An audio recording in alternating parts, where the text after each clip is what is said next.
आप देख रहे हैं वर्ल्ड न्यूज। सहाफी खाशोगी मर्डर केस को लेकर पूरी दुनिया में सऊदी अरब निशाने पर है और अब इसका ठीकरा सऊदी अरब के 5 अफसरों पर डाला जा रहा है जिनको मौत की सजा दी जा सकती है, जबकि क्राउन प्रिंस को क्लीन चिट दे दी गई है।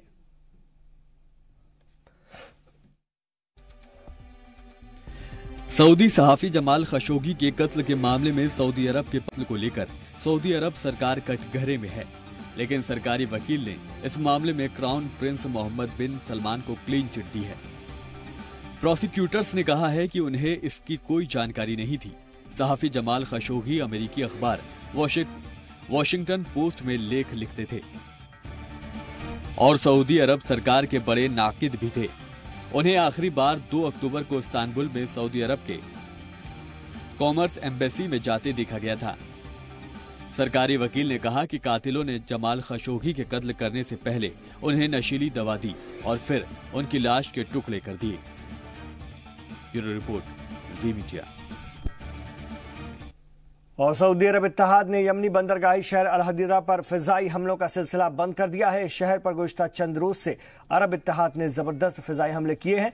अरब इत्तेहाद की तरफ से यह फैसला ऐसे वक्त में लिया गया है जब वाशिंगटन इंतजामिया ने साफ तौर पर कहा कि यमनी तनाज़े के फरीकैन जंग बंदी करके मुज़ाकरात की मेज पर आए। हालांकि अरब फौज की तरफ से फिलहाल इस पर कोई बयान सामने नहीं आया है। आपको बता दें कि कुछ अरसे से सदर मंसूर हादी की हामी फोर्सेज ने अरब इत्तेहाद की मदद से यमन के अहम बंदरगाही शहर अल हुदैदा पर कब्जे के लिए बड़ी कार्रवाइयां की हैं, जिनमें दर्जनों अफराद मारे गए हैं। इसके अलावा वहां पर फिजाई हमलों की वजह से मुतासरा लोगों तक खुराक और इमदादी सामान की फरहमी में भी काफी दुश्वारी आ रही है, जिससे कि इस इलाके में कहत का खतरा भी बढ़ गया है।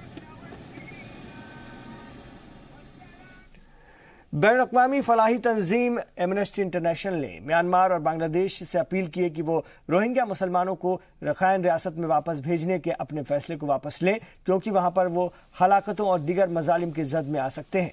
एमनेस्टी इंटरनेशनल का कहना है कि रोहिंग्या बिरादरी की 15 नवंबर से रखाइन रियासत में वापसी एक नासमझी वाला कदम होगा, जिससे कि रोहिंग्या बिरादरी के लोगों की जिंदगियों को खतरा लाहक है। एमनेस्टी के सरबराह निकोस बकलान का कहना है कि रोहिंग्या खवातीन, मर्द और बच्चों को म्यांमार की उसी फौज के हवाले किए जाने की बात हो रही है जिसने उनके घर बार को नजर आतिश किया और उन्हें गोलियों से भूनकर उनकी इज्तिमाई कब्रें बना डाली। इस वजह से रोहिंग्या मुसलमान वहां से भागकर दीगर पड़ोसी ममालिक में पनाह लिए हुए हैं। आपको बता दें कि बांग्लादेश की हुकूमत ने ऐलान किया है कि वो 7 लाख रोहिंग्या मुहाजिरीन को वापस म्यांमार भेजने की तैयारी कर रही है, जो 2017 के बाद अपना मुल्क छोड़कर बांग्लादेश में पनाह लिए हुए हैं।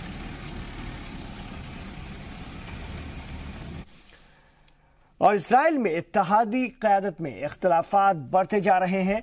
इजराइल के वज़ीर दिफा ने क्यों इस्तीफा दे दिया है? हुकूमत पर सवाल उठाया है कि दहशतगर्दों के साथ जंगबंदी क्यों की जा रही है।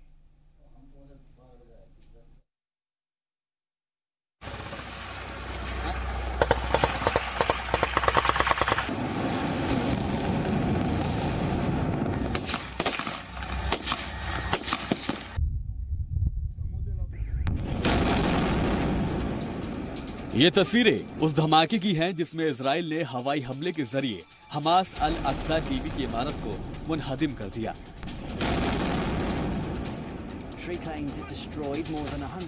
ड्रोन से ली गई इन तस्वीरों में दिख रहा है कि कैसे इजराइल ने इस बिल्डिंग को निशाना बनाया।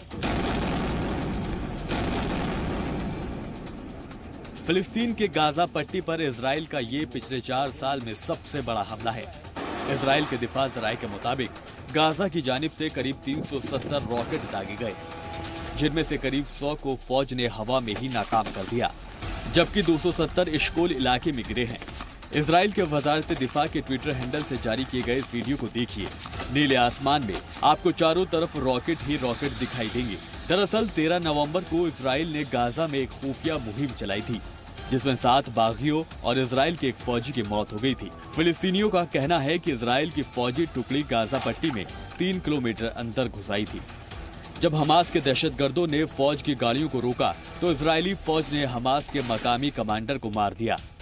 इन तस्वीरों में आपका इजराइल के सदर बेंजामिन नेतन्याहू, फौज के अफसर और इजराइल के वजीर दिफा बैठे दिखाई दे रहे हैं। इजराइल के वजीर दिफा ने अपने ओहदे से इस्तीफा दे दिया है। वजीर दिफा एविगडोर लिबरमैन ने कहा है कि हमास के अंदर सरकार ने मजबूत कार्रवाई की है।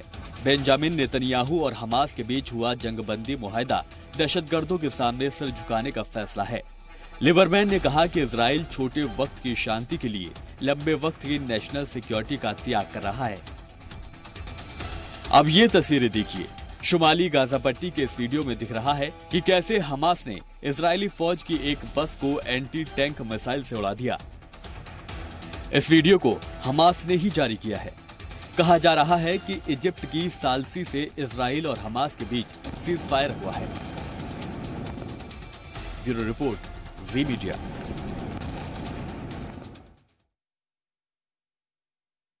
सफीरों ने इजराइल को खबरदार किया कि वो अक़लियतों के हुकूक को नज़रअंदाज न करें।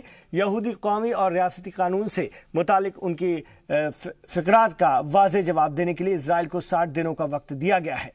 60 दिनों की मुद्दत 2 नवंबर को शुरू हुई है, जब अक़वाम मुत्तहिदा के सकाफती शोबे के खुसूसी सफीर करीमा बेनो ने एक खास तौर से फ़लस्तीनी इलाके में इंसानी हुकूक का जायजा लेने वाले खुसूसी सफीर माइकल लिंग, अक़लियती इशूज़ पर खुसूसी सफीर बर्नार्ड डी वार्नेस और नस्ल परस्ती, नस्ली भेदभाव, जेनोफोबिया और अदम रवादारी से मुतालिक खुसूसी सफीर तेंदे अचियम ने नए कानून के असरात के बारे में अपनी गहरी फिक्रा जाहिर करते हुए इसराइल के अफसरान को एक खत भेजा है। इन खुसूसी सफीरों ने जोर दिया है कि वो डरते हैं कि अपनाया गया कानून गैर यहूदी बाशिंदों पर यहूदी लोगों के गलबे के लिए कानूनी बुनियाद फराहम करता है, जो दीगर ज़ात, मज़ाहिब और ज़बान की बुनियाद पर अक़लियतों के लिए खतरा है। उनका मानना है कि यह कानून इसराइल के इंसानी हुकूक से मुतालिक फ़राइज़ की खिलाफ वर्जी करता है। इन खुसूसी सफीरों ने कौमी और रियासती कानून की रोशनी में शहरियों और सियासी अफसरान पर बैनुल-अक़वामी मुआहदों और माशी, समाजी और सकाफती हुकूक पर बैनुल-अक़वामी पाबंदी के ताल्लुक से फिक्र जाहिर की, जो लोगों की खुद मुख्तारी के लिए एक बड़ा खतरा है। श्रीलंका में सियासी बहरान इतना गहरा गया है कि अब पार्लियामेंट में मारपीट की नौबत आ गई है। श्रीलंका में अराकीन असेंबली आपस में भिड़ गए हैं और स्पीकर पर भी हमले की कोशिश हुई है।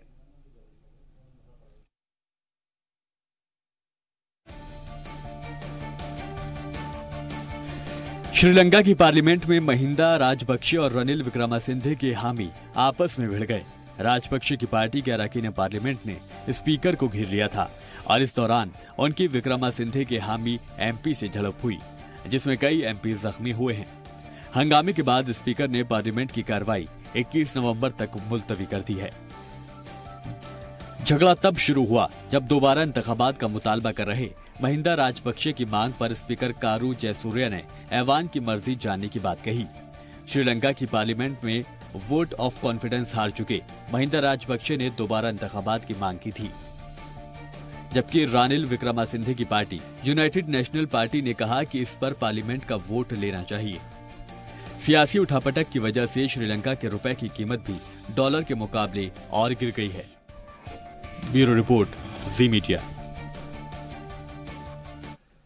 पाकिस्तान आए दिन सीज़फायर की खिलाफ वर्जी करता है। हमारे जवान शहीद होते हैं, उनके कुनबे हमेशा के लिए उस जख्म को सहते हैं। लेकिन क्या आप जानते हैं कि इजराइल सीज़फायर की खिलाफ वर्जी या यूं कहें कि फिलिस्तीन से होने वाले रॉकेट हमलों से कैसे निपटता है? इजराइल के पास खुद को बचाने के लिए है आयरन डोम। कैसे काम करते हैं, आइए आपको दिखाते हैं।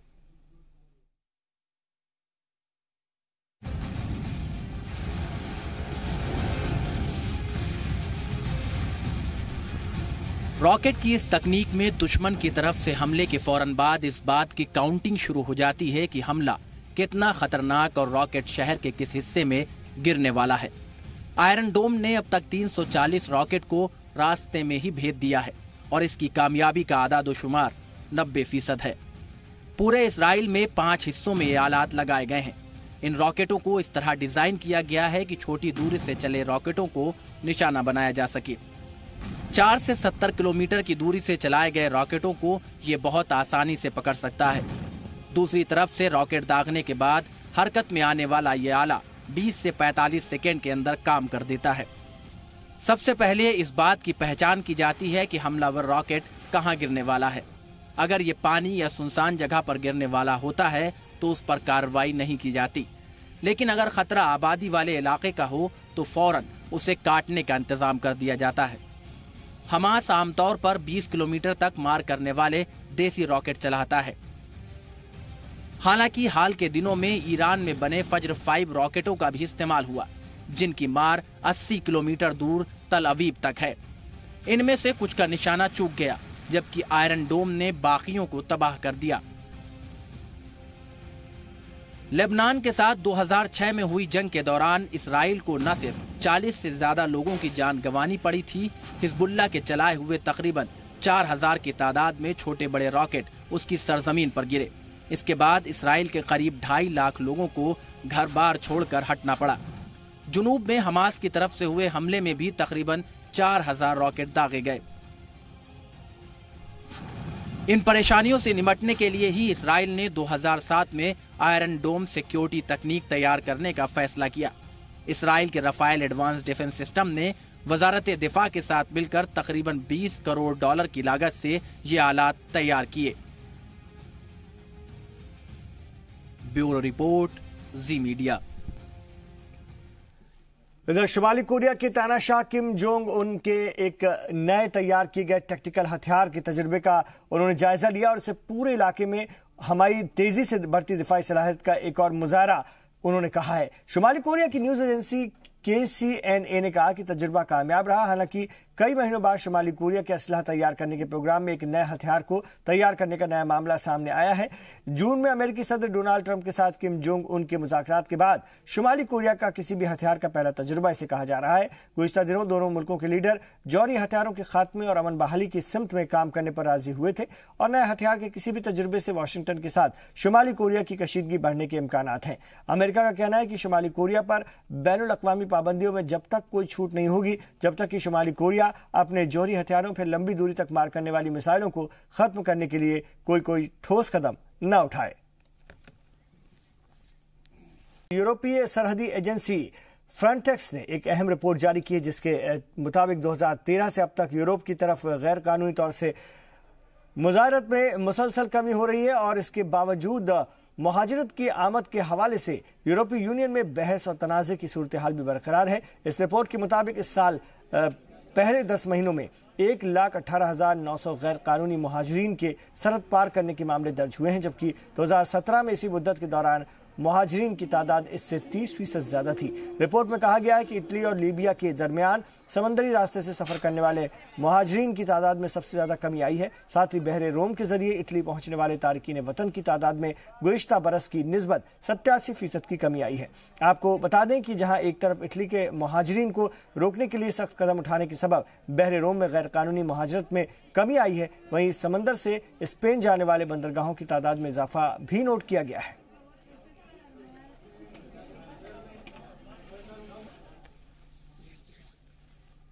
और अमेरिकी नायब सदर माइक पेंस का कहना है कि बहरे चीन किसी एक मुल्क का नहीं है और अमेरिकी बहरी जहाज और तैयारे उन तमाम इलाकों में अपनी गश्त और परवाजें जारी रखेंगे जहां बैनुल अक़वामी कवानीन उन्हें उनकी इजाज़त देते हैं। सिंगापुर में हो रही जुनूब मशरकी एशियाई ममालिक की तंजीम आसियान की सरबराही इजलास को खिताब करते हुए माइक पेंस ने कहा कि उनके तैयारे और जहाज हर जगह जाएंगे जहां पर जाना अमेरिका के कौमी मफाद में है। उन्होंने कहा कि बहरुल काहिल और बहरे हिंद के इलाके में किसी सल्तनत या जारहियत की कोई गुंजाइश नहीं है। अपने खिताब में अमेरिकी नायब सदर के इस बयान का बज़ाहिर हदफ चीन और उसकी खत्ते में बढ़ता असर और रसूख था। चीन का नाम लेकर भी माइक पेंस ने चीन को बराह रास्त तनकीद का निशाना बनाया। उन्होंने कहा कि बहरे जुनूबी चीन में चीन की फौजी तनसीबात और तौसी पसंदाना अज़ाइम गैर कानूनी तौर पर खतरनाक हैं, जिनसे कई मुल्कों की खुद मुख्तारी को खतरा है।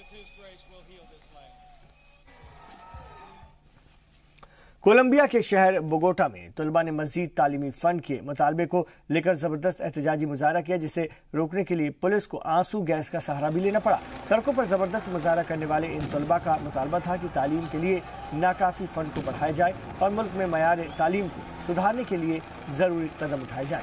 दूसरी तरफ कोलंबियाई सरकार ने फंड बढ़ाने से साफ इनकार कर दिया है। सरकार का कहना है कि तालीम के लिए माकूल फंड खर्च किया जा रहा है और इसके लिए मुल्क में एक निज़ाम के तहत ही काम किया जाता है, जबकि तलबा का कहना है कि मुल्क का मयार तालीम काफ़ी ख़राब है, जिसे जल्द से जल्द सुधारने की ज़रूरत है।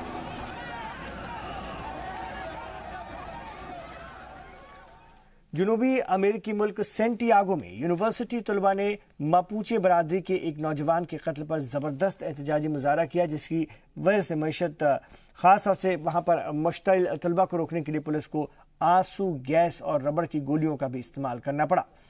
बताया जाता है कि 24 साला जॉन कैटलियांस के सर में उस वक्त गोली मार दी गई जब वो ट्रैक्टर चला रहा था। हालिया महीनों में चिली में मापूचे बरादरी के लोगों के कत्ल के वाक़यात काफ़ी बढ़ गए हैं। एहतजाज कर रहे तलबा का इल्ज़ाम है कि इंतज़ामिया की लापरवाही की वजह से ये वाक़यात हो रहे हैं। आपको बता दें कि चिली में 9 आबादियाती दौर से ही मापूचे ने स्पेनिश बाशिंदों और रियासती इंतज़ामिया के दरमियान इख्तलाफात दिखाया है। उनकी मापूचे बरादरी की खस्ता हालत में चिली में तलबा के इनकलाब को बढ़ाने में काफ़ी अहम रोल अदा किया है।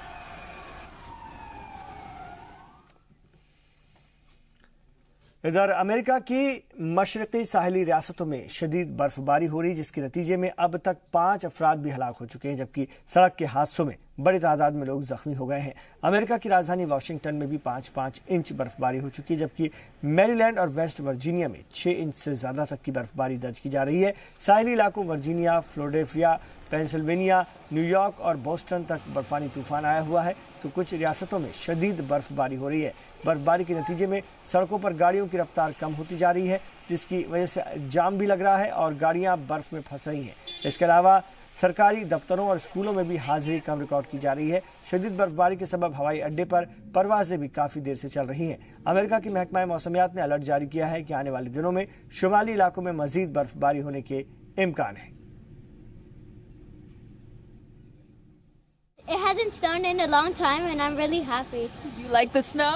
Yeah. Did you have school today?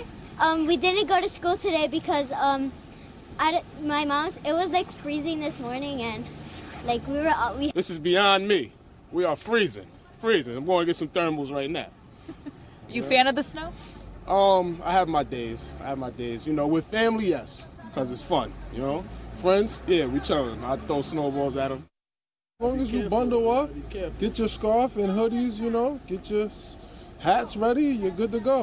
Are you going to be saying that at the end of the season, or is that just because it's the first snow? I think it's just because it's the first snow. We just been waiting on it. And it brings the holiday feeling.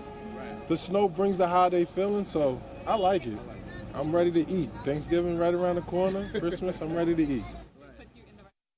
I don't mind the snow. I didn't know what to expect today. They had said it was going to start snowing. I expected more rain than what we're getting now, but it is winter, so hopefully we'll get a white Christmas this year, maybe a white Thanksgiving. और हम पेश कर रहे हैं world news. California के जंगलों में लगी शदीद आग से मरने वालों की तादाद 63 हो गई है, जबकि मुतासरा इमारतों से लाशों के मिलने का सिलसिला बदस्तूर जारी है। कैलिफोर्निया में लगी इस शदीद आग के सबब लापता अफराद की तादाद 600 से तजावुज कर गई है। 8 नवंबर से भड़कने वाली इस आग को कैंप फायर का नाम दिया गया है। लापता अफराद की तादाद का अंदाजा उन इमरजेंसी कॉल से लगाया जा सकता है जो कि मुख्तलिफ इलाकों के बाशिंदों ने आग भड़कने के फौरन बाद मदद के लिए इमदादी इदारों को दी थी। हलाक और लापता होने वालों में ज्यादातर वो रिटायर और माजूर अफराद हैं जिनकी अक्सरियत पैराडाइज कस्बे में आबाद थी, जिसे शदीद आग ने मुकम्मल तौर पर खत्म कर दिया है। हुक्काम कैलिफोर्निया की कैंप फायर को तारीख की बदतरीन और सबसे हलाकत खेज आग करार दे रहे हैं, जिसके अब तक 1,41,000 एकड़ रकबा जलकर खाक हो चुका है। रियासती इंतजामिया के मुताबिक 5,500 फायर फाइटर दिन रात आग बुझाने की कोशिश में मसरूफ हैं, जिस पर अब तक सिर्फ 40% काबू पाया जा चुका है।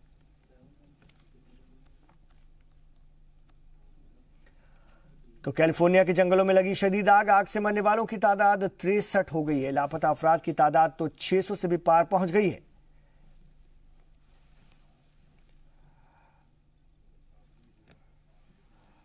आपको मालूम है कि समंदर के अंदर एक अलग ही दुनिया होती है, और अगर हम आपसे कहें कि आप अब समंदर की गहराई में समुद्री जानवरों के साथ रात भी गुजार सकते हैं, तो आप क्या कहेंगे? जरा इस रिपोर्ट को देखिए।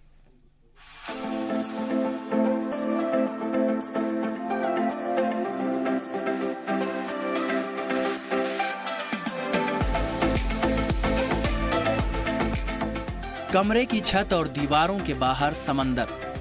तस्वीरें दुनिया के पहले अंडर वाटर होटल की हैं। समंदर में 16 फीट की गहराई में बना ये होटल मालदीव में खुला है। इसके शीशे की दीवारों से समंदर के अंदर की पूरी दुनिया नजर आती है। इस होटल में प्राइवेट जिम, शेफ, बार और पूल जैसी लग्जरी सहूलियात भी मौजूद हैं। 2 फ्लोर के इस होटल का नाम मुराका रखा गया है। मकामी जबान में मुराका का मतलब समंदरी मूंगा होता है। मुराका में ठहरने वालों के लिए मसाज और स्पीड बोट की फैसिलिटी है। मूंगा मछली और समंदरी जानवरों के साथ रात गुजारने पर कितना खर्च आएगा, ये भी आपको बता दें। इस होटल में 4 रातों का पैकेज 1 करोड़ 4 लाख रुपए है। इस हिसाब से एक रात का किराया 36 लाख रुपए होता है। 108 करोड़ की लागत से तैयार हुए इस होटल को बनाने में माहौलियात का पूरा ख्याल रखा गया है। इस होटल को सिंगापुर में तैयार किया गया, फिर खास जहाज से मालदीव लाकर समंदर के अंदर सेट किया गया। समंदर की तेज लहरों से बचाने के लिए इसे मजबूत खंभों से बांधा गया है। मुराका का टॉप फ्लोर पानी के बाहर है, जहां रिलैक्सेशन डेक पर मेहमान सनबाथ ले सकते हैं। ब्यूरो रिपोर्ट, जी मीडिया। और नाज़रीन, इंसान के हौसले बुलंद हो तो माजूरी में उसकी कामयाबी में कोई रुकावट नहीं होती है। इसी बात को सच कर दिखाया है अमेरिका के एरोन फॉरिंघम ने। वो पैर से माजूर है, लेकिन व्हील चेयर पर बैठकर ही उन्होंने 3 आलमी रिकॉर्ड बनाए हैं। जी हां, उन्होंने सबसे ऊंची, सबसे लंबी छलांग लगाकर Guinness book of world record में अपना नाम दर्ज करवाया है। तो आप भी देखिए उनके हौसलों की ये बुलंद उड़ान।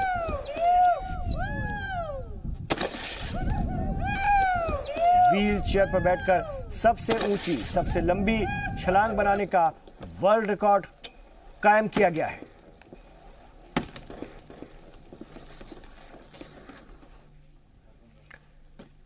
तो नाज़रीन, इन तमाम खबरों पर हमारी नजर बनी हुई है। आप रहिएगा जी सलाम के साथ।